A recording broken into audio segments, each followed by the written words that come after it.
from a business leader named Michael Scott. Does anybody know Michael Scott, The Office? And he's going to talk to us a little bit about entrepreneurship. Have you guys seen Survivor Mike before? It's a great episode. Can we get some volume on this? Dwight and I are going out. He will return later, but I will not. I will also be taking a personal day tomorrow, and perhaps the next day. Do you want me to ask where you're going? No. Great. Dwight will be driving me deep into the Pennsylvania wilderness, where he will then leave me to either die or to survive. The choice is yours. This is what a true... So a lot of the times as entrepreneurs or founders or aspiring entrepreneurs and founders, we can feel like Michael Scott, where we're either going to start this journey of entrepreneurship and we're either going to survive or we're going to die. And hopefully it's not like that. Hopefully that there's some learning along the way and you enjoy yourselves and you don't have to cut your suit pants off and tie them to your head like Survivor Mike here did. Dwight and I are going out. Oh, sorry guys, let me get past this. But I think what I really want to hammer home today is that you walk away understanding the best practices and processes that are going to give you the best chance of survival as an entrepreneur, but not only survival, but a way for you to thrive. And so the first revenue milestone that I want to talk about is that 100,000. And this is going to be Mount Timpanogos. And so just a raise of hands, has anybody climbed Mount Timpanogos? Okay, a lot of us have. So a little bit about Mount Timpanogos. Mount Timpanogos is 11,752 feet in elevation. And it takes the average climber about 4.5 hours to summit. And so this is where I'm going to need you guys' help. And if you have an answer, please just shout it out. And for the people online, I'll repeat it. But what are some of the equipment that we need to help us summit Mount Timpanogos? And please just shout it out. Hiking shoes, water, snacks, that's very important. Good socks, walking stick, rest, preparation, right? That's really, really crucial. And this is kind of what I have. Hiking boots, appropriate clothing. If you're hiking Mount Timp in the summer, please don't wear a winter jacket. It's not going to make sense. A backpack, water, food, phone, sunscreen, sunglasses. I heard preparation, that's huge. Walking sticks, that's huge. And these are the items that are going to give you the best chance of summiting Mount Timpanogos. And so moving forward, what are the sales equipment needed in those early stages of entrepreneurship that are going to help us reach 100,000? And what I have here is you need a minimum viable product or an MVP. You need a keen understanding of your ideal customer profile. You need to understand your value propositions. What pain are you solving? A go-to-market strategy, sales messaging, sales presentation, and a pricing proposal. And of course, this is just a few of the things that you need to help you reach revenue milestones. But these are the things you especially need to focus on as an early stage entrepreneur. And the most important one being that you are the dedicated salesperson. Even if you're a technical founder, it is crucial in the early stages of entrepreneurship that you are the salesperson. You need to be going out and doing the problem interviews. You need to be the one that's going out and knocking the doors. And that's going to give you the best chance of summiting the 100,000 milestone or Mount Timpanogos. The next one is climbing Mount Rainier, or our $100,000 to $500,000 club. Has anybody climbed Mount Rainier before, or know of anybody that has? Got one, two. So not as many as Mount Timpanogos, but Mount Rainier is just a little bit different than Mount Timp. Mount Rainier is about 3,000 feet higher in elevation than Mount Timpanogos, standing at about 14,411 feet. And it takes the average hiker about 2 days to complete this trip. So keep in mind that's quite a bit different than Mount Timp. Mount Timp you can do in 4.5 hours. Mount Rainier takes about 2 days. So with that in mind, again, please shout it out. What are some other equipment needed to give you the best chance to summit Mount Rainier? And keep in mind, you'll probably need some of the same things for Mount Timp, but what are some other things that you need? A fishing pole, that's perfect. A tent, it's gonna be 2 days, so you need a tent. Sleeping bag. More food. friends, a guide maybe, perfect. And what was that? A map is crucial. You don't want to get lost. Water filter. I didn't even think about that. That's crucial. Here I have everything you have from Mount Timpanogos, but it's important to adjust and adapt. A large hiking pack. Seth said a tent, a sleeping bag, headlamp, hiking poles, a map, a GPS, maybe the water filtration device, a fishing pole, a guide, or friends. And this is going to give you the best chance of summiting Mount Rainier. And so then I had to ask myself, okay, well, let's talk about sales. Let's talk about reaching that as a business. How do we reach $500,000 in sales? And I thought to myself, okay, so we've already done our pain discovery interviews. We've already developed and identified our ideal customer profile. But what's next? And this is where, and I'm glad that you said friend, Chelsea, because this is where you probably need some help, especially on your hike. You don't want to hike Mount Rainier by yourself. And so this is where you hire a dedicated sales representative. Or in any business, maybe it's you need to hire a developer or a mentor or an intern. And it's really important that you kind of pick and choose, but always stay lean. This is where you can build out a CRM. And I'm going to pause real quick on CRM. If anybody doesn't know what a CRM is, it is a customer relationship management software. And there are hundreds of them out there. There's some that are priced extremely high, and there's some that are priced really low, but they all get the job done. And so as an entrepreneur, when you start to get money in your bank, you have to be very, very careful not to overspend. You want to be very careful to stay as lean as possible throughout the early stages of your company. And so there are shiny CRMs like HubSpot, Salesforce, some of the bigger ones, and that's kind of like your Ferrari. Whereas there's some other cheaper options, like your Honda Accord. And so you should always buy the Honda Accord first. Within your CRM, it's important that you start to build out a pipeline. How are you feeding the top of your funnel? Expand to multiple sales channels and marketing channels. Start looking into trade shows. Start looking at SEO, social media, cold calling, SMS messaging. But most importantly, it's crucial to be where your ideal customer is.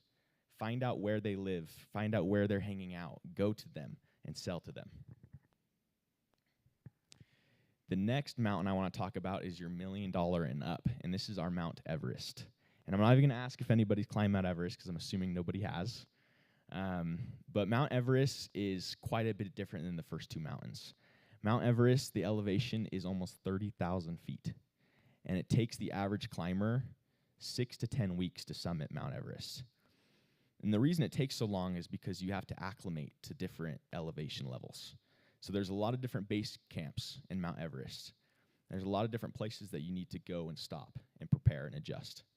And so just, again, yell them out. What are some of the equipment needed to climb Mount Everest that are different than the first two? Oxygen, perfect. Sherpa, nice. Ice picks, harnesses, spikes. That's perfect. This is kind of what I had, but I'm obviously missing a lot. Climbing ropes, carabiners, satellite phone, winter clothing, ice pick, oxygen. Whoever said that, that is crucial. And this is going to give you the best chance to summit Mount Everest. And again, you'll probably need a guide or some friends to help you. You probably can't do this by yourselves. And that's the same way with starting a business. There comes a point where even if you are the dedicated salesperson, you got to start to hire out some help. And you'll know when to do that. But it's crucial to stay as lean as possible throughout the first stages. So then I asked myself, okay, what are some of the sales equipment that I need to summit Mount Everest or to summit the $1 million and up? And again, this is different for every company. And as I was reading Nail and Scale It, this is where you want to start building out a sales organization. You want to have a scalable, repeatable process. Build out your company culture. Define your KPIs or your key performance indicators. Train your sales team or your other team members. Work on your compensation structures. And there's so many other things that you can do in terms of sales equipment that's going to help you summit the next revenue milestone. And it's also crucial to note that reaching the Mount Everest of revenue milestones requires determination, strategic thinking, and a well-coordinated effort from the entire organization. You can't do it alone. And so I had to ask myself, what are some ways that companies can scale prematurely? And if you think about it, we've all had fantastic ideas before, and we want to run with them. We start to get a little bit of funding or money in the bank, and it's easy to want to just hire out a team or to go crazy. But it's important that we nail our pain, nail our solution before we start to scale. So just real quickly, I wanted to read you guys this quote from Nail It and Scale It. And it says, having too much money early on leads to the temptation of prematurely scaling, which is the #1 cause of startup death. Often when entrepreneurs get more money, they expand the team, hiring more engineers, VPs of sales, and other team members. The big team not only increases the burn rate, but it also creates other problems for early stage companies. So again, please stay lean and nail it before you scale it. And so before I move forward, I need a volunteer. Can I get a volunteer? Someone that's not afraid to come up on the stage? Yeah, come on up. And then I'm going to have Cam help us out too. Okay, do you mind introducing yourself? Steve. And what do you do, Steve? I am starting a business. Okay, what business are you starting? Just an ed tech platform helping students see the skills that they're learning from their curriculum. Perfect. That sounds exciting, but today you're not doing that. Today you're hiking. So, Cam, if you want to come over here, we're going to put a backpack on Steve here. So, Steve, you just started your business. You have a brilliant idea. You got some money in the bank. And so I need the help again from the audience. What are some examples of Steve scaling prematurely? So what are some ways that he would spend his money inappropriately at the beginning? Just yell them out. Hiring too many people. So every time we say something, Cam over here is going to add a weight to his backpack. Keep going. Too much money spent on advertisements or marketing. How are you feeling? Can we limit it at 5? You doing okay still? Okay. Anything else? Come over here this way a little bit. Say again. Okay, getting a huge office. And actually, I'm gonna come back to that later in my presentation. That's a really important one. So maybe add the 25 for that one. Anything else?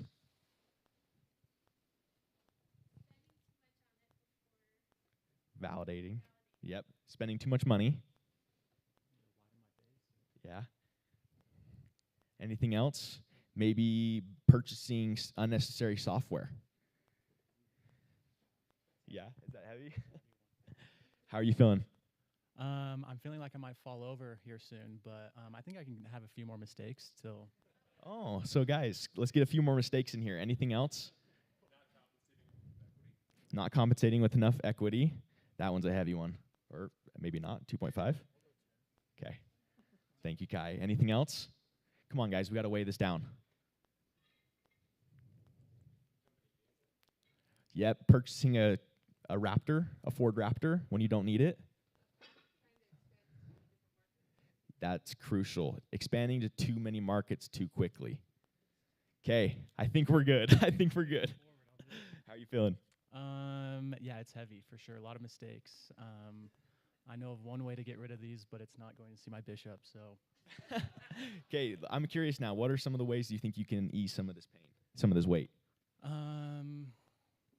By becoming a portfolio company of RevRoad. Okay, let's get a round of applause. Did I tell you to say that? I didn't tell you, right? Okay, good. Okay, so do you think you could hike any of those mountains? I'd be lucky to get to the parking lot. And why is that? I feel like if I stood up straight, I would fall over backwards. Exactly. And I hope I'm not, beating a dead horse here, but it's so crucial. You can take that off. Thank you. And I'll stay up here for just a second. I hope you understand how crucial it is to stay lean in the early stages of your startup. You can't put everything in your backpack and expect to go and hike Mount Timpanogos. It's just not going to work, even if you were so dedicated. Thanks, Cam. And so, real quick, do you mind handing me that? If we can give Steve a round of applause, I have a little goodie bag for you. And I don't know if you have this book or not, the Nail It and Scale It. Well, it's in there. And then I got you tons of hiking treats, so when you're reading, you can enjoy. So thank you. One more time, guys. So now I want to talk about a few examples of companies that did not stay lean. and expanded too quickly. And the first one is Webvan. Has anyone ever heard of Webvan? So this was in the .com bubble. So Webvan, they were only alive from 1996 to 2001. And they made some huge mistakes. They loaded up their hiking pack with way too much weight. So Webvan was an online grocery delivery company that aimed to revolutionize the grocery shopping experience. So picture this, the mom, the dad, whoever it was that was doing the grocery shopping would jump online on webvan.com, order their groceries, click submit, and by the next day, a Webvan van would appear and have their groceries. Sounds like a brilliant idea. The problem is they did not test and validate their product, and they expanded way too quickly. In 5 years, they spent $1.2 billion on warehousing, on vans, on employees. And the problem is when they expanded too quickly, their customers, no one was adopting the product, and they failed in 2001. The next is Pets.com. I don't know if you guys have heard of Pets.com, but this is another .com bubble era company. And this company was actually only alive for 2 years. So Pets.com was an online retailer specializing in pet supplies. So very similar to Webvan, but instead of groceries, it was pet products. And so you could jump on their website, order dog food or a kennel, whatever it is, and it would be shipped to your house. Sounds like a great idea. The problem was they spent vast amounts of money on advertising before testing their product. And by raise of hand, is anybody big NFL or football fan? Okay, a few out there. I'm a huge NFL fan. And if you know anything about the NFL, the Super Bowl is one of the biggest events of the year. And even if you're not a football fan, most people tune in just to watch the awesome commercials. And these commercials are so expensive. And Pets.com thought it was a great idea that their very first commercial ever was going to be a Super Bowl commercial that cost them $1.2 million for 30 seconds. Sounds like a great idea, right? Not at all.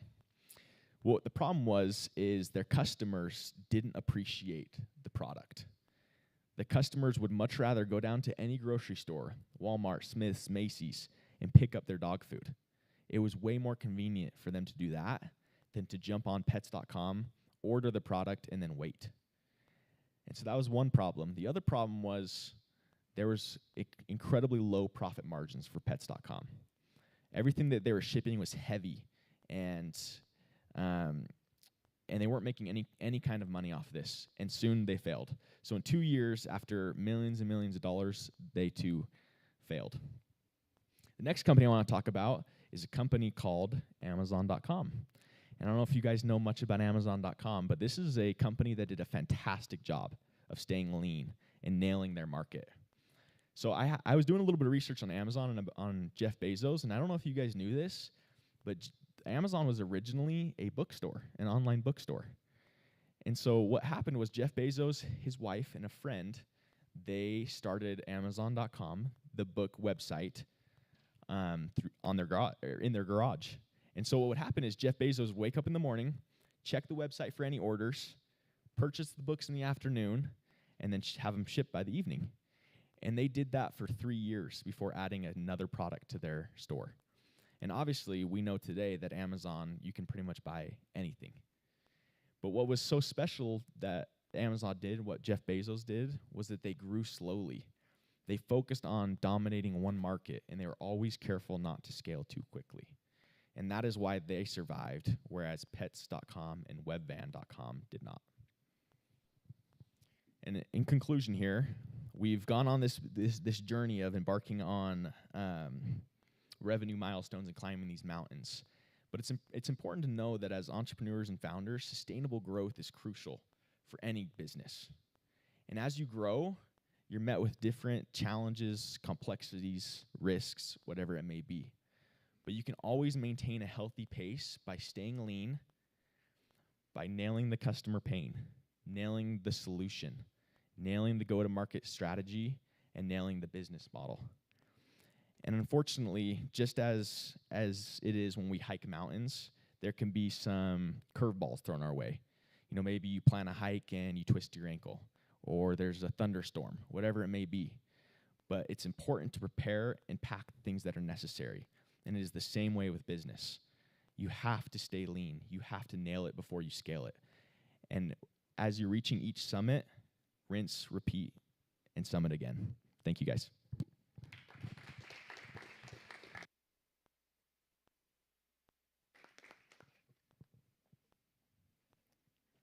Thank you so much, TJ. That was awesome.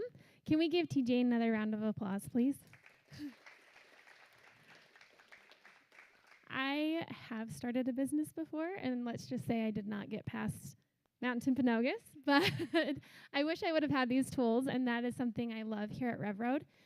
With our companies, as we are helping them scale, we are going through this, and it's really beneficial to really know where you're at, and also know when you are growing that it is sometimes we also deal with, oh, we don't want to spend any money because we just want to see it all coming in. So knowing where you're at in the milestones and being able to progress is awesome. So next, we are so excited for our Builder series. I'm going to let Brittany, who's our PR specialist, introduce them. But we have Bruce and Mary Miller here with ProFi. So I'm going to turn the time over to Brittany now to make the introduction.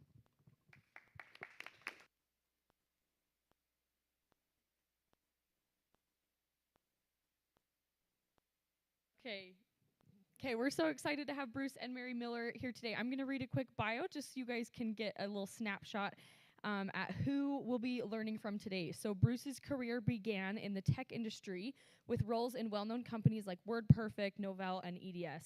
He served as CIO of Utah's then largest community bank, steered a financial startup to a successful acquisition, and provided executive leadership for several other firms. As a co-founder of the professional financial company, DBA ProFi, as in professional financial, Bruce and his team provide high-impact financial planning services. Bruce earned both an undergrad and graduate degree in business management from BYU. As a certified financial planner professional, he is committed to ensuring integrity and transparency in serving clients from all walks of life, with a specialty on capital enhancement for business owners and distinguished families. Mary, his wife, is a driving force, co-founder and CXO of the same firm, brings a wealth of knowledge and leadership experience in family business and finance. Currently chairing a scholarship board with Utah Valley University for single mothers, she is a testament to the benefits of education and philanthropy. A skilled transformational leader and a Brigham Young University alumna, Mary skillfully manages a private financial company while co-leading ProFi with Bruce. Mary is finishing a master's level certification in relationship coaching through Matt Townsend and helps integrate crucial relationship coaching fundamentals into the ProFi financial planning process. Residing in Highland, Utah, the combined expertise and passion of this dynamic couple make them a force to be reckoned with in the realm of financial planning. And what they did not include in their bio is that they are also neighbors of mine, kind of. So please welcome Bruce and Mary to the stage.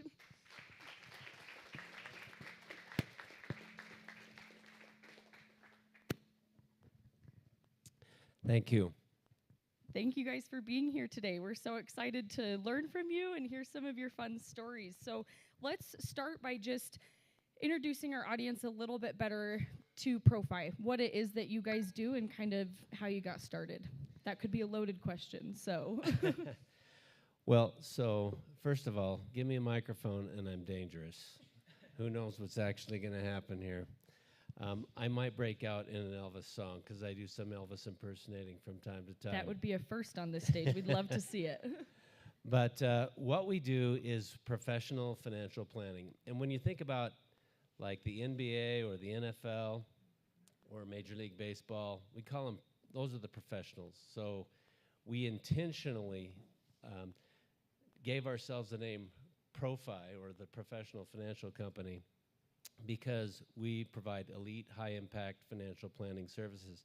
A lot of people don't know what that includes, but it generally includes investment consulting, tax mitigation, transferring wealth, protecting estates, and charitable giving.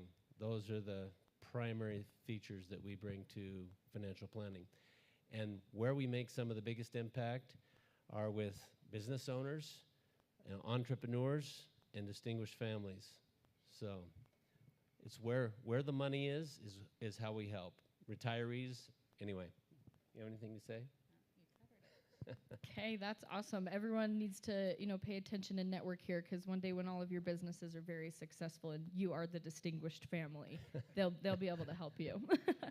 Okay, so you obviously started this company yourself and jumped into entrepreneurship, and that's one of the reasons we have you here today, because we have an audience of entrepreneurs here. So give us a little bit of a background into if you thought you'd be an entrepreneur. And Mary, let's start with you, because I believe your family kind of has been in this business. So what was that like for you growing up? I grew up in a banking family. My dad was the president of a bank, and so I always kind of knew family business side of things. I worked in family business, a family construction company, as well as the banking industry. And so I kind of learned the 9 to 5, the steady-paced working. And so entrepreneurship wasn't really in my wheelhouse maybe growing up, but when we married, he is a very creative thinker. And so he would come up with all these ideas. And so my brain, the way it worked was like, how are we going to afford that? We're poor, starving college students. Oh, no. My brain would start going, every idea he brought out, how are we going to make it happen? And what I soon learned is those were just ideas, and that we didn't have to put all of them into play. But I think the two of us complement each other, because I came from the background I came from, and he had the very creative side. And so I think that has worked for us. I don't know if that answers it. Definitely. We're a team. And I rely on her, and she relies on me, but she's the better part of the team.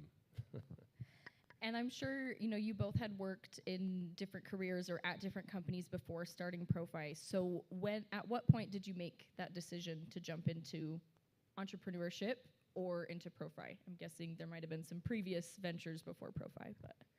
So we started off at WordPerfect in Novell. And when I was at WordPerfect, I was assigned to the large accounts team, which was a huge troubleshooting opportunity. I mean, we were working with U.S. House of Representatives, Ford Motor Company, ABC News, and they were relying on us to provide them with the technical support for the products that they had that were WordPerfect products. So we had to be problem solvers all the time. And that really fit well with my personality. In fact, we have talked about, and you might want to think about this as entrepreneurs, but we've talked about what do we look for when we want to hire somebody. And we actually look for them to say the phrase or something like it, I'll figure that out. We want somebody who will take the responsibility to go and actually bring a solution back instead of having to be told what to do all the time. I'll figure that out. So from there, I was in banking, I was in technology, chief information officer, what is now Altabank, and I got a little tired of being in the banking industry, although I loved it, but I wanted to do something different, and that led to a financial startup. I left my role on October 31st, 2008. Now, Halloween was a perfect metaphor and foreshadow for 2008 and 9. And we got some seed funding, and we were told, whatever you want to do, let's just be able to flip it in 2 years. I don't even care if it's like a concrete company. Let's just make sure that we can sell it. So because I came from the technology side, we were going to build a high net worth bill pay system. And what we found out, like in the first 3 months, is there was not a lot of market demand for that. The economic times were getting tougher, and people weren't willing to pay $100 a month to have somebody pay their bills and then get a report on it. And we were going to receive those bills in-house, process them, and then they could look them up online. That led to some very interesting internal discussions about where do we go next. And we had to figure it out. And so what we did is we put 3 different things into play, and we chose to go with what became a robo-advisor. It was called Financial Guard. It sold to a European company called Legg Mason in 2016.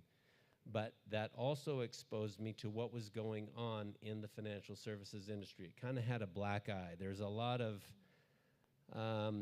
misinformation, deception, unmet promises, and I didn't like what I was hearing. In fact, we had one guy tell us that he got annoyed when small clients would call up and say, hey, you know, can you help me with my investment strategy? And he would say, oh, I was just about to call you.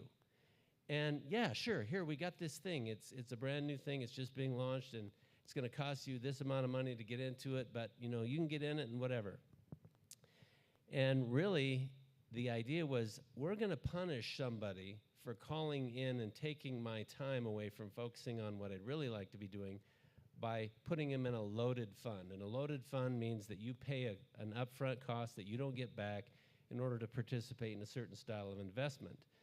And once they did that, they hung up the phone, and they didn't call him back again. I mean, they waited for them to call in. Well, that kind of disingenuous attitude towards really helping people is something that hit me right in the heart, and I wanted to go in and represent what I felt was the integrity and the transparency and the pure dedication to actually helping people in the best way possible. So we got started in helping physicians and surgeons with a friend, and we broke off and then did our own thing because we were scaling up to make high impact services with high net worth individuals, physicians, surgeons, distinguished families, entrepreneurs, business owners, etc. So that's how we got started. I think in addition to that, we also had an experience personally with someone who was like that, maybe not dishonest, but kind of that, hey, I've got something that you could get into, and it's really great early on. And so that lesson, while it was expensive back then, it ended up being very cheap because we learned a lesson then that, hey, we want to do it right. We want to do it to bring goodness to the table. Yeah, so can we tell that story really quick? Go for it, please. Just so everybody knows, we are members of the Church of Jesus Christ of Latter-day Saints, and we teach the Strengthening Marriage class. And so we pretty much tell a lot of stories on ourselves, and this is one of those stories that we tell. We came from Michigan and moved to Utah so that I could start working in technology at the bank, and somebody invited me to go play basketball in the morning, and then they said, hey, have you ever thought about investing? And I said, well, we're saving up for our home. We just sold our home in Michigan. We have this extra money. Oh, you should look at doing some options. Like, oh, what's an option? Well, a put or a call is how you can actually invest, and you don't actually have to buy the stock. You just buy the right to buy the stock in the future, and you can make some big money. And so I'm like, I didn't tell my wife. So I took some of our money. This is the lesson she's talking about. I took some of our money, and I thought, we're going to be able to get a bigger bathroom or with a garden tub, or we're going to be able to add some of this other stuff. And that's like with a 2-month time horizon. That's the weight in the backpack, right? Yeah, good point. So needless to say, we did recover about 40% of all of what I had invested, and that was over 2 months. So was that guy really looking out for my best interest? No way. Just wanted to make a sale, get a commission, and move on. And so I learned a good lesson there. And my wife is my best counselor and advisor. So it must have worked out because then you went into business together later on. So she trusts you again. Yeah. So let's talk about when you decided to start ProFi. In what specific ways were you innovating? You've talked a lot about treating people better than you had been treated and experienced, but in what other ways were you guys able to make something different and better than competitors? Well, that's a great question because overall, every situation is kind of unique to the family that comes to us. And identifying what the values and goals are of those individuals, what their ultimate objective is, like do they want to exit their own business? Do they want to sell to family? Do they want to sell to an outside party? Did they get a valuation on the business? What's their annual recurring revenue? Do they have the skill or talent of the successor who will take over and continue to operate the business? Because if they don't, then don't sell your business over time. Get all the money up front because you're not sure if the business is going to survive. I mean, there's a lot of factors that go into that. And so we started off helping a lot of a variety of different people, including helping members of Mary's family who were in the banking industry and other bankers, and then 401k plans, and then we've expanded up to really make our biggest impact with entrepreneurs and business owners. So I don't know, did I answer the question there? Yeah, no, that was great. So thank you for that. So when it came time to go into business, starting your own company, there's a lot of work that goes into being an entrepreneur, a lot of problem solving, a lot of grit, a lot of uncomfortable situations, and all sorts of things. So what is something in your life that you felt prepared you for that experience? Bruce, this is a leading question for you. This is your cue. Okay. Well, let me just say that we know that families have different cultures. And when two people join together in marriage, those cultures come together, and there can be some culture clash. We wanted to create ProFi that had a culture of integrity, honesty, hard work, problem solving, and my life kind of reflects some of those things. So out of the 12 years of like formal elementary and secondary education, I spent my life in 11 different schools, 11 different locations. My dad and mom, they were both educators. And we moved to like a small little Eskimo village in 2016, in 1980, 81. It's not the same as 2016. No, That's okay. Yeah. In 1981. And there were only 250 people there. My dad was the principal, and my mom was one of 2 teachers that we had. Talk about cultural immersion. We were introduced to different things that we had never known would exist. And I think that all of those moves in different places throughout Washington State, where I'm from, to Colorado, to Idaho, to Michigan, but in Alaska especially, kind of letting all your guard down, being willing to participate in things that are brand new to you and let it inform you about how to be a good citizen, a good participant in those kinds of environments. So let me give you a little idea. And I'm not going to break into song, but it feels like a good time to sing. Now would be the perfect time if this were a musical. And now the end is near. No. We flew into a little town called Atkasuk, Alaska, and landed in the middle of the town. We were on a Cessna 7-seater, and there's no running water. It's subsistence lifestyle. It's hunting and fishing. It's a water truck comes by and fills up a concrete tank. You get a honey bucket, which is a tin can with a plastic sack in it and a toilet seat on top. You can't build a house directly on the tundra because it will thaw the permafrost and unsettle the foundation, so you have to build them on these pylons or these stilts. And then just being exposed to that, I think, gave me an opportunity to try and learn to fit into new environments. And that is really kind of what being an entrepreneur is. It is a daily discovery of what's new and how do I adapt to the new situation. But we had a lot of fun. We did Eskimo dancing. We participated in all the native activities. We had muktuk. We wore mukluks. We hunted, fished. We got the full experience. So that's pretty unique. Just interject there for our wedding. The village sent down, what's it called? Muktuk. Was it muktuk? Whale blubber to honor us in our. Yeah. So that was. Can you elaborate on that? They sent you whale blubber in what form? In its form. Like to eat? Right off. Or is it like a decoration? Nope. Like, Yeah, what does that to mean? eat. Yes, to eat. Okay. It's very. The village. You could explain this better than I can, but they have a whaling. Well, why don't you tell what that Okay, so there are only a certain number of strikes on whales that can happen, and then you've used them all for the village. And so whether you capture the whale, kill the whale or not, if you've used a strike, it's gone. Successful whaling captains actually will have a celebration, and they have a flag, and they have what's called Nalukattuk, which is the blanket toss, and then there's Unalik and Mikiyuk and Muktuk.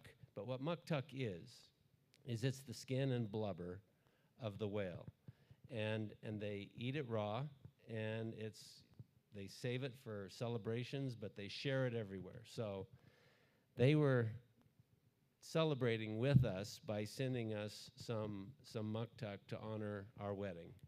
And Hey, there might be a business in that. For lunch today, you will all be pleased. No, I'm just kidding. yeah, but the point was that that they're celebrating with us. And did you have something else you wanted to add Just to it? the newness and the figuring it all out as we go along.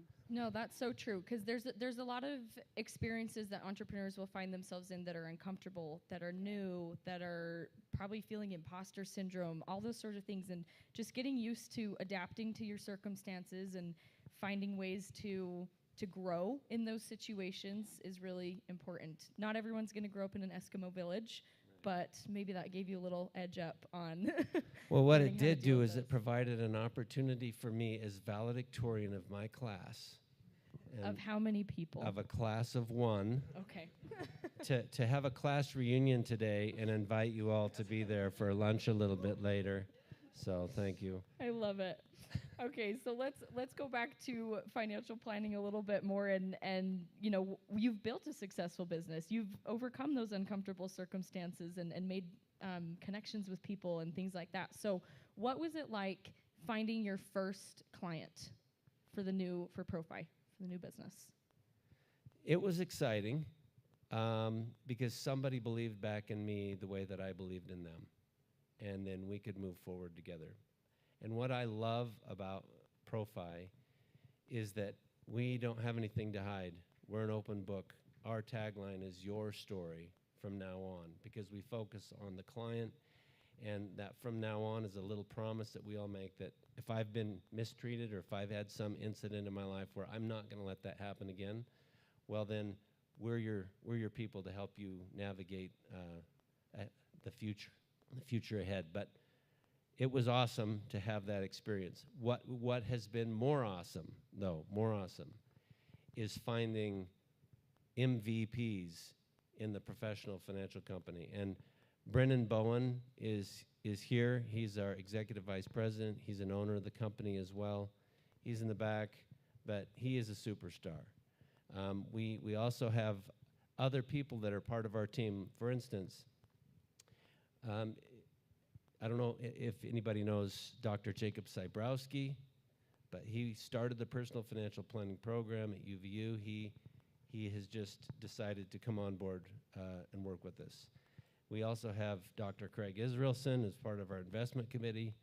It's bringing people together that all resonate. It's that culture that we have helped to create, a culture of trust and integrity. I don't have to second guess what's going on with the people that we work with. We are all going to deliver top quality value to the clients that we serve.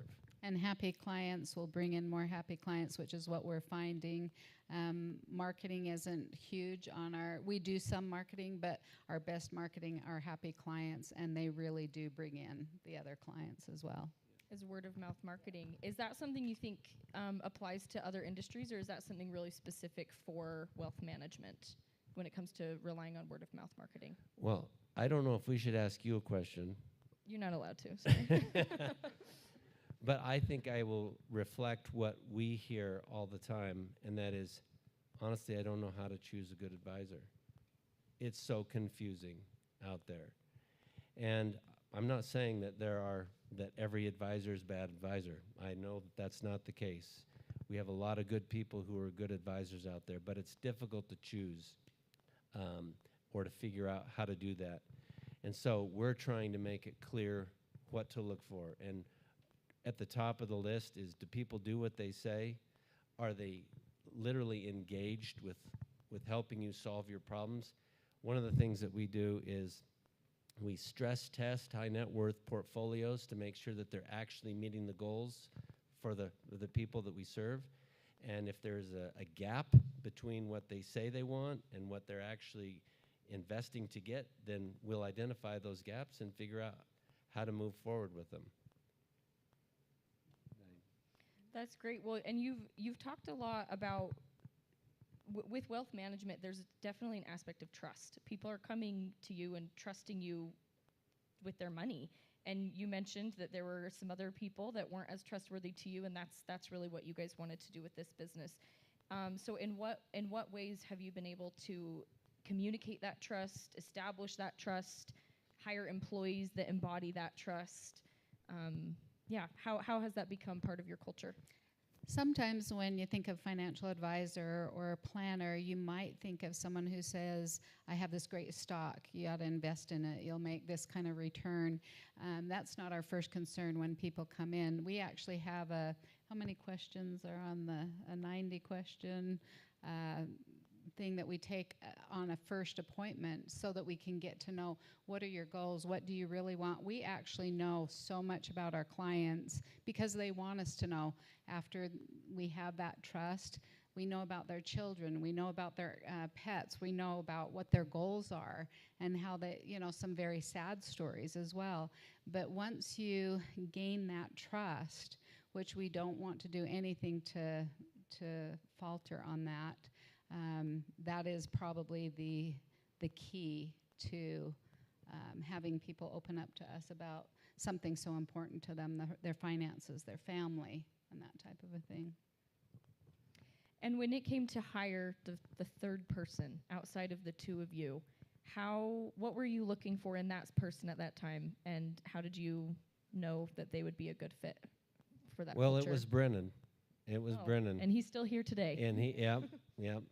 And it was just probably connecting at the very deepest level, which is core values. It's a servant's heart. It's not a big ego. It's not, we hold ourselves above other people and look down to say, okay, well, I guess I'll help you, or, whatever. It's more a passion for actually providing the very best that we can for every single person that we serve. It was really, it was a lightning bolt that came out of the sky. I think that when we met with him for lunch, we knew within the first meeting. Yeah. He had the servant's heart. We trusted him off, we could tell that there was that trust that could be developed there as well. So that's huge with us. And I will say another thing is that, we'll figure it out. That thought leadership, we are aggressive and bold to go discover what will be in the best interest. We will provide a series of options for people, and then they can choose, and then we'll execute on it.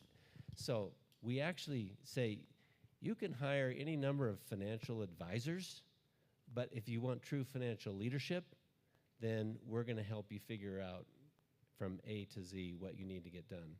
And Go ahead. Are you sure? You go ahead.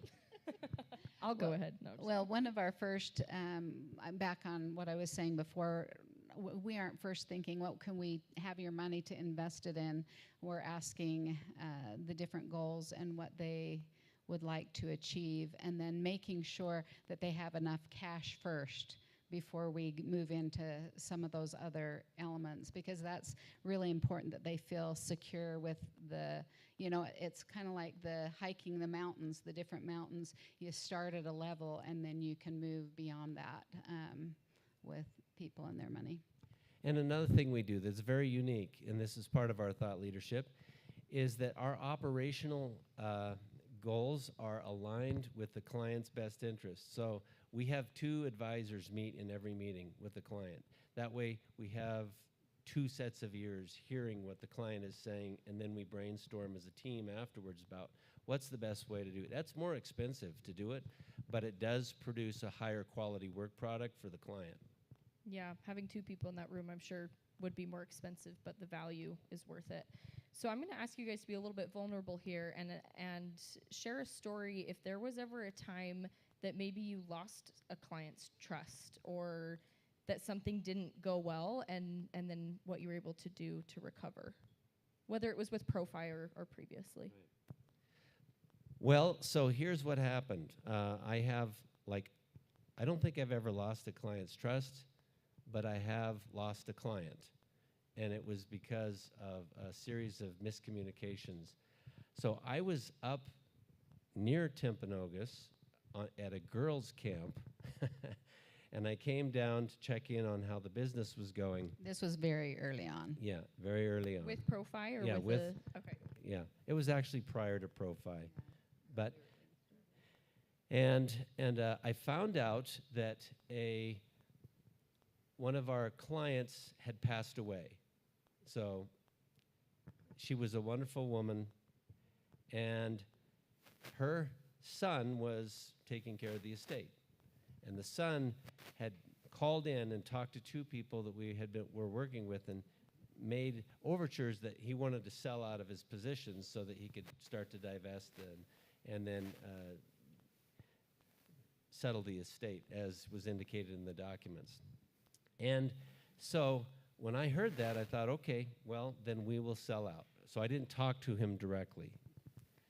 And so we sold out, and then that was on a Friday afternoon after the markets had closed, and on Monday, it was Brexit. I don't know if you guys remember when Brexit took place, but it was a flash crash, a one-day down, and then that's when everything sold. So this portfolio sold on the down day, and then it came back up. And it was, I went to him and I said, I am so sorry this happened. He goes, I didn't tell you to sell. And I said, but we had received messages that you wanted us to sell. And he said, well, I didn't tell you to sell. And then I said, I know what our agreement says. You give us discretion to sell. But to honor the intent of the agreement, I wrote a check for $16,000. I wrote the check. From She wrote the Shook. check bank for account. $16,000 when we were just getting started to replace the loss that was created from selling on a flash crash day. And we didn't have to do it, but we felt like our integrity you're right. needed to. And so we don't make trades without talking to the individual directly. We don't take second-hand trade requests that come from another party. And Even though in the contract it says that we can, we have don't. discretion, yeah. The fact is, that was a good lesson for us to learn at a very hard time, but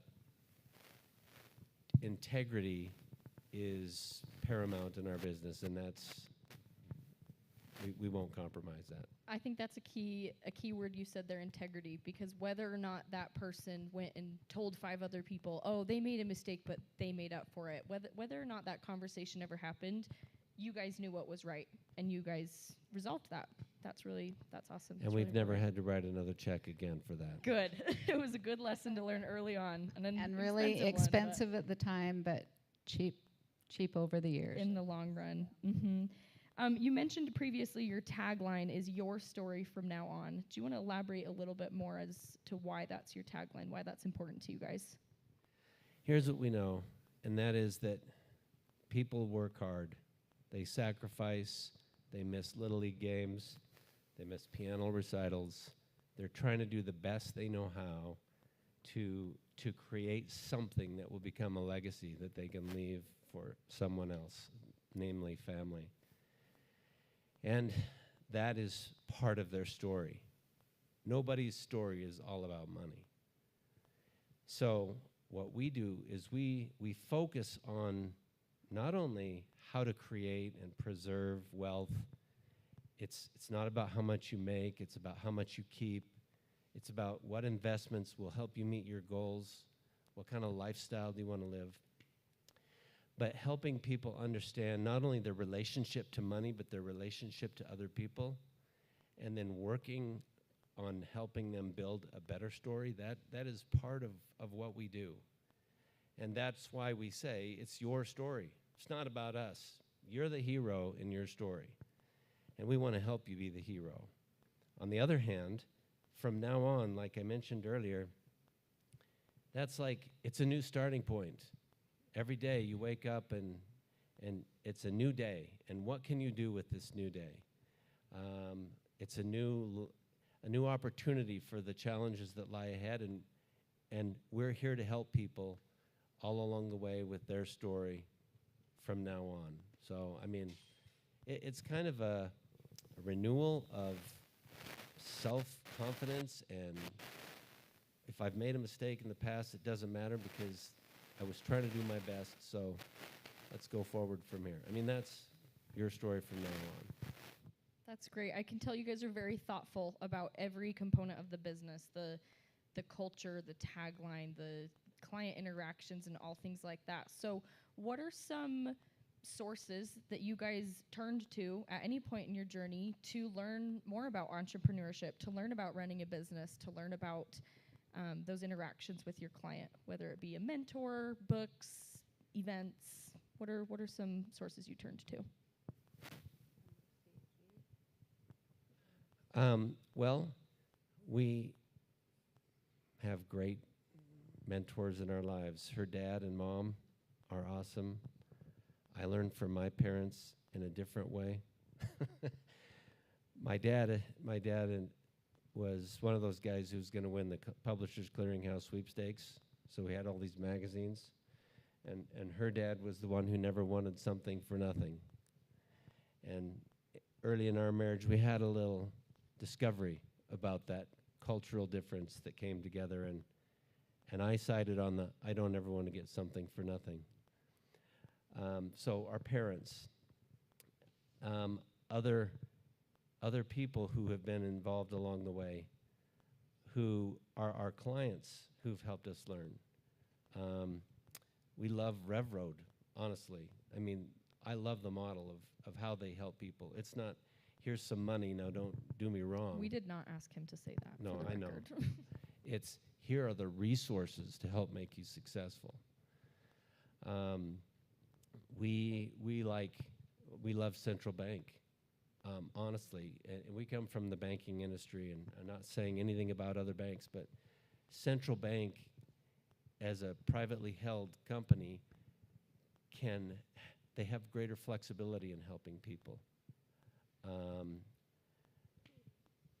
We've worked with the Packards and Alan Blackham, and they're just great people. Friends, I don't know.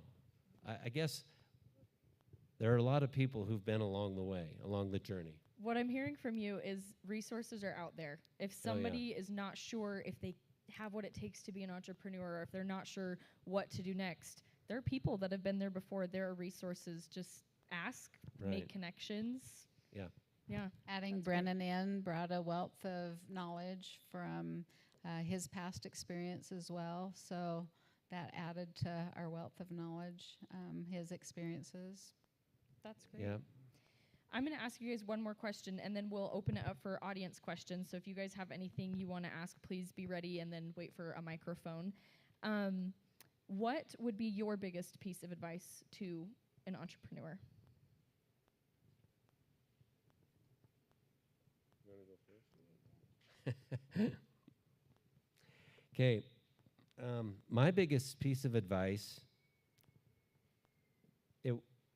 is probably know thyself, know your strengths, know your weaknesses, be vulnerable, willing to learn, open yourself up to that 5 seconds of insane courage to go ask somebody that has already been there.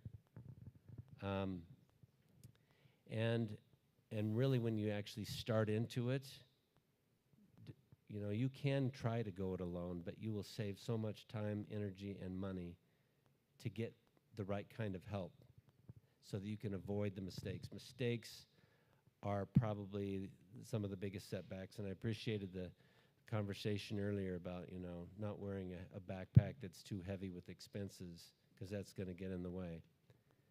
But also believe in yourself and be realistic about whether this idea is going to go or not. I mean, if there's a need and you can get paid for it and you have the skills and talents and a team that will serve that audience, then, and you work hard and are honest, it's a recipe for success. And I think for me, I love the presentation today about the backpack as well. Those can be some heavy weights if you put them in your backpack. But I think it's get the right people. We could have used Brennan before we actually got Brennan, but we waited until the right person came along. We had interviewed others. We were saying, oh, we really need this. We had the money that we could do it. But waiting for the right people I think, is key for us and our culture. And we need to mention a shout out to David and Shelby and all the other people that we have worked with. Yeah, David came from Central Bank, and that was a great hire. Shelby just came on, and then we've got the others coming on as well. So You're still growing. That's awesome. Thank you guys so much. Okay, we have time for a few audience questions. And again, just raise your hand and wait for a microphone if there is something you want to ask. We'll start with Neil. What role do you think technology is going to play, like with AI, like in this space? I know there's some finance companies and finance startups that have like started with robo-advising, but do you see at your level, you have two advisors in the room. Does one of those advisors become an AI and the other one maybe still human? But what role do you think AI will play with helping people manage wealth? That's a great question, and we are well on top of that. We already have services that we use that have AI technologies in it. You can customize investment portfolios with global allocations and tilt it one direction or another with an asset class. But that's not where our touch points are highest. That's not the greatest impact, because truly the investment side of the market is commoditized. I mean, you can go to Vanguard or any number of other investment sources, Fidelity, Charles Schwab, buy their intelligent portfolios or whatever the case may be. And there's a lot of science that goes into how to do that with rebalancing and tax efficiency and such. So that's all kind of in the background. And I would say that it'll be the wise advisor who intelligently integrates those kinds of services into their practice, but it will never replace the human touch. It will got a little emotional there, because I think about the people that have come to us and how we've been able to help navigate difficult relationships even, or successfully transferring a company to a child and their cousin, or other things that AI isn't programmed to even understand how to navigate at this point. So yes, definitely a place, but I don't think it will replace the actual consulting and listening and empathy and coaching that people need in order to navigate those kind of situations. It's a great question. Thank you, Neil. And up here with Ashley. Thanks, guys, so much. This has been incredible. I was on your website and looking through your services, and most of them I was like, okay, yeah, estate planning or retirement planning, things like that. But there was one that caught my attention that I would love for you guys to speak to a little bit more, and it was called the Resilient Woman package or service. And Mary, I know in your bio it talked about a scholarship that you're working with Utah Valley University. Could you guys touch a little bit more on that service that you offer and maybe that scholarship initiative? So I'll touch on a part of it, and then Mary can take a part too. But what that is that women typically live longer. They will receive an inheritance from their deceased spouse. They have control over the money, and a lot of times women haven't taken the initiative, or they've had a husband who is very strong on handling the finances or whatever, and now they find themselves in a circumstance where they're having to be resilient. They're having to learn things that they didn't know that they would need to know before, and that can include divorce as well.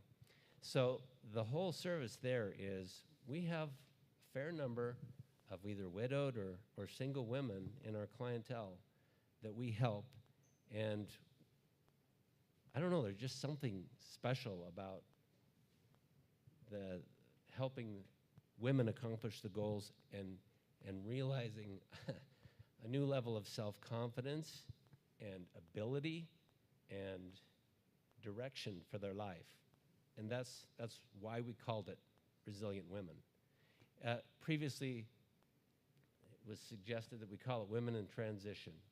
And we didn't know if that was a good way to approach that. So we thought I think you chose a good Resilient name. Women is what that was. And Mary reflects a lot of those core values that we want to have in that. So you can talk a little bit about and that was you. everything. He said everything I was going to say, but also working on the scholarship committee. At UVU, it used to be that we could give them to single mothers, but now because of the law, they've changed that to caretaker, I believe. But the original intent was for women who had a spouse pass away, or single parent or single mother, things like that. And so working with that committee and giving those, we are able to review all of the write an essay, the women write an essay most of the time. I should say caretaker, but for this situation, the women, and just listening to their life story and them wanting to be resilient, get an education, and then build from there. And we follow these women to see where they go, and they really are resilient and have strength and want to do, build a business, or it's just fascinating to see. And when we talk about some of our favorite clients, there are several right up front that we name, her, and they're single, for whatever reason their husband has passed away or divorced. So we love the resilient woman. And on that note too, we also have a little service we made the name up. It's called Sentinelder, like a sentinel for the elderly. It's the idea of protecting. And in this day and age, when there's all kinds of scams, you don't know. We know a businessman who has a significant net worth, and he talked on the phone for 2.5 hours with somebody who was trying to scam him.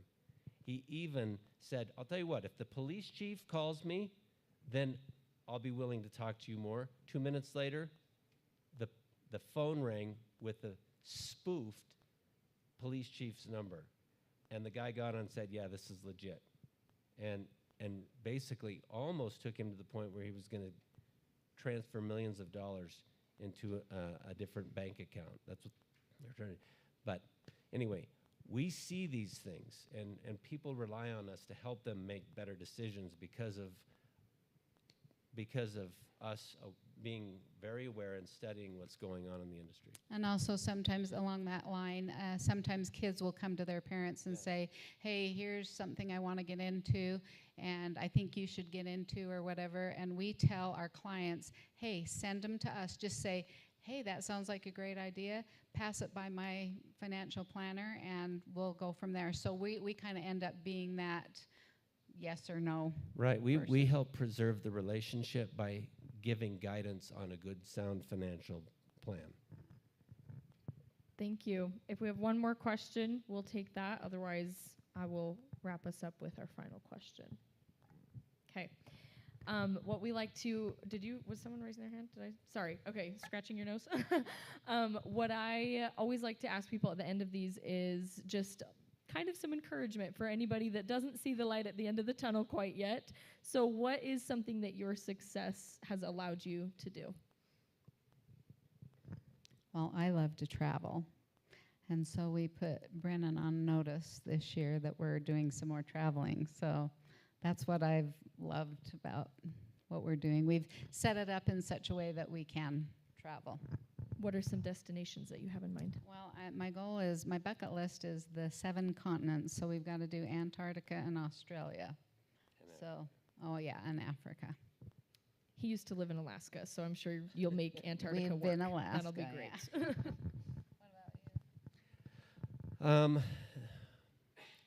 I love the idea that we have 20, 30 people who ProFi is helping to support. We're a small business. We're the fabric of America. We're the people who are out hitting the streets, working hard every day, trying to make things better, not only for us, but for our clients, so they can live a distinguished life, the life that they really want to live. And there is a sense of stewardship and responsibility for running a business. It's not all about us. We want to make sure that everybody's well paid, well taken care of. Our employees have satisfactory job experiences, that they can go home every night and know that they are giving an honest day's work for honest day's pay in an honorable profession. And there is a lot of satisfaction in doing that. So I feel that that is one of the rewards.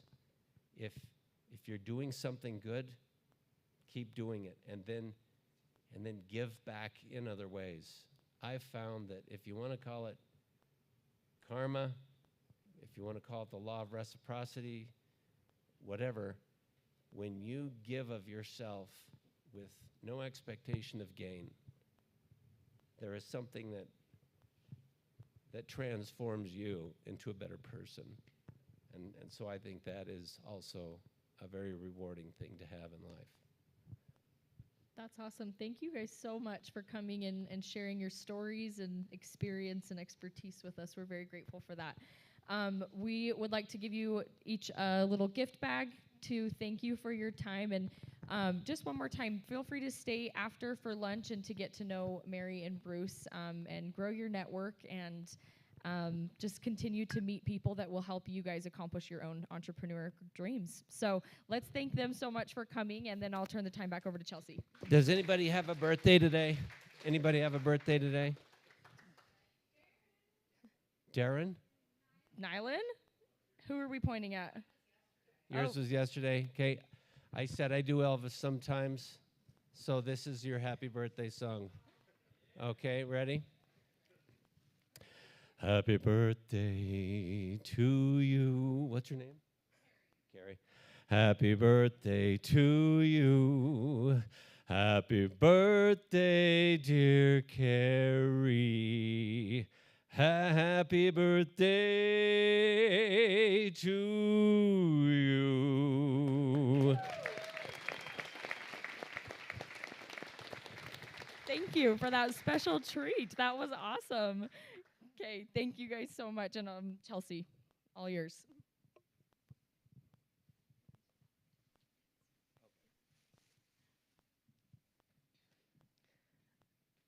Okay, I was hoping that we could get Bruce to sing, so that was awesome. So once again, thank you, Mary and Bruce. That was so great. I have nightmares all the time that I have to get up and sing. So except for I can do Frank Sinatra when he's singing New York. I will not do that to you guys today, but that's the only thing I can impersonate. So that made me really happy when he said he likes to sing Elvis.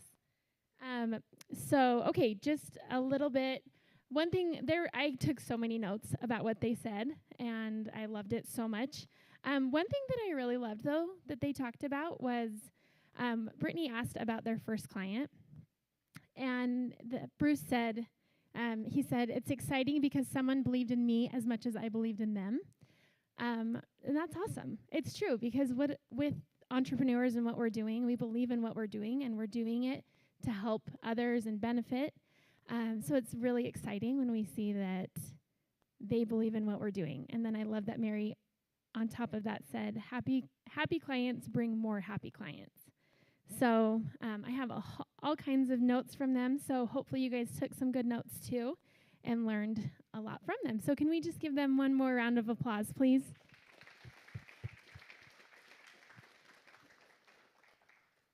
Okay. So we just wanted to thank Central Bank. They are our lunch sponsor today, and we're so grateful for them and all that they do for us and for entrepreneurs. So we will be having lunch provided by them.